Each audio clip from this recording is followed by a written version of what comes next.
Social media வந்து நல்ல விதமாக யூஸ் பண்ணிட்டு இருக்கிறவங்க கூட, அதாவது அவங்க தொண்டைக்கிழியே இதை ஷேர் பண்ணுங்கள், மற்றவங்களுக்கு ஃபார்வேர்ட் பண்ணுங்கள், இதுக்கு சப்போர்ட் பண்ணுங்கன்னு கேட்டால் கூட நிறைய பேர் ஸ்கிப் பண்ணி விட்டு போயிடுறீங்க.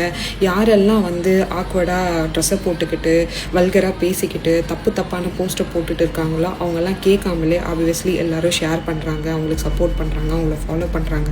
இதனால் வந்து நிறைய சின்ன பசங்க என்ன பண்ணுறாங்கன்னா, இந்த மாதிரிலாம் இருந்தால் தான் நம்மளை வந்து ஃபாலோ பண்ணுவாங்க போல், லைக் பண்ணுவாங்க போலன்னு ரொம்ப குட்டி பசங்கள்லாம் அசிங்கமான வார்த்தையை பேசிக்கிட்டோ இந்த கமெண்ட் பண்ணுறதை எடுத்து வச்சுக்கிட்டு அதுக்கு டபுள் மீனிங்கில் பேசுகிறதும் இன்றைக்கி சோஷியல் மீடியா இன்ஸ்டாகிராமில் இது நிறைய நம்ம பார்க்குறோம்.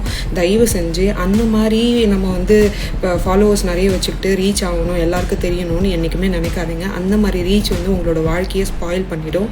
ஸோ நல்ல விஷயம் பண்ணுறதுனா நல்ல விஷயத்தை எதையும் எதிர்பார்க்காத பண்ணுங்கள். அதுதான் கடவுள் ஒரு நாளில் உங்களை வந்து ரொம்ப மேலே இடத்துக்கு கொண்டு போவாங்க. இதெல்லாம் நிலைக்காது.